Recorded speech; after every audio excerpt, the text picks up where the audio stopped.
कल्पना कीजिए, कोई व्यक्ति वर्षों तक बिल्कुल शांत पड़ा है। डॉक्टर मान चुके हैं कि उसे कुछ भी पता नहीं। और फिर एक दिन वह बोलना शुरू कर देता है। क्या यह सच में संभव है? इस वीडियो में हम कुछ वास्तविक मामलों को देखेंगे जहां लोग वर्षों तक वेजिटेटिव स्टेट में माने गए, लेकिन बाद में उनमें चेतना के संकेत दिखाई दिए। लेकिन असली सवाल है, क्या वे सच में बेहोश थे या हम समझने में गलती कर रहे थे? केस 1, टेरी वॉलिस। सबसे प्रसिद्ध मामलों में से एक है टेरी वॉलिस का। 1984 में एक कार दुर्घटना में उनके दिमाग को गंभीर चोट लगी। डॉक्टरों ने उन्हें वेजिटेटिव स्टेट में घोषित कर दिया। वे लगभग 19 साल तक उसी स्थिति में रहे। फिर 2003 में कुछ असाधारण हुआ। उन्होंने बोलना शुरू किया, अपने परिवार को पहचानना शुरू किया और सरल बातचीत करने लगे। लेकिन बाद में डॉक्टरों ने कहा कि शायद वे पूरी तरह वेजिटेटिव स्टेट में नहीं थे। केस 2, रोम हाउबिन। दूसरा मामला है रोम हाउबिन का।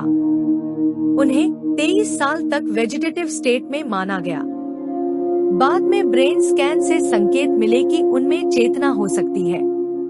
उन्होंने सहायक टाइपिंग के माध्यम से संवाद करने की कोशिश की, लेकिन यह मामला विवादास्पद बन गया।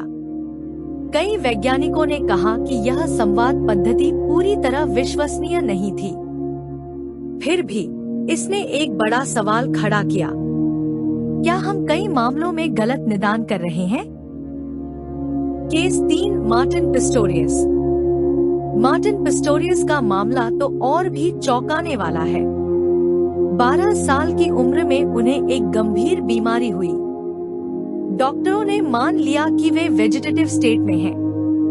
वर्षों तक उन्हें पूरी तरह बेहोश माना गया, लेकिन लगभग 12 साल बाद यह पता चला कि वे पूरी तरह सचेत थे।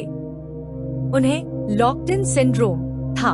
उनका दिमाग पूरी तरह जागरूक था, लेकिन शरीर प्रतिक्रिया नहीं दे पा रहा था। बाद में उन्होंने कंप्यूटर की मदद से संवाद करना सीखा और अपनी कहानी गोस्ट बॉय नामक किताब में लिखी। केस 4, वान टॉस। वान टॉस का मामला भी महत्वपूर्ण है। वे लगभग 4 साल तक वेजिटेटिव स्टेट में रहे। बाद में डॉक्टरों ने छोटे छोटे उद्देश्यपूर्ण मूवमेंट नोटिस किए। पुनर्वास के बाद उन्होंने सीमित रूप से संवाद करना शुरू किया, लेकिन उनकी रिकवरी आंशिक ही रही और उन्हें लगातार देखभाल की जरूरत रही। अब सबसे जरूरी बात, ये मामले बहुत दुर्लभ हैं। अधिकतर मामलों में गलत निदान हुआ होता है या मरीज पूरी तरह वेजिटेटिव स्टेट में नहीं होते। कई साल बाद पूरी तरह ठीक हो जाना बहुत ही कम होता है। तो इन मामलों से हमें क्या सीख मिलती है? यह नहीं कि चमत्कार आम है, बल्कि यह कि मानव मस्तिष्क बहुत जटिल है। चेतना को समझना आसान नहीं है और गलत निदान गंभीर परिणाम दे सकता है। असल सवाल यह नहीं है कि क्या लोग जाग सकते हैं, बल्कि यह है कि कितने लोग कभी पूरी तरह बेहोश थे ही नहीं।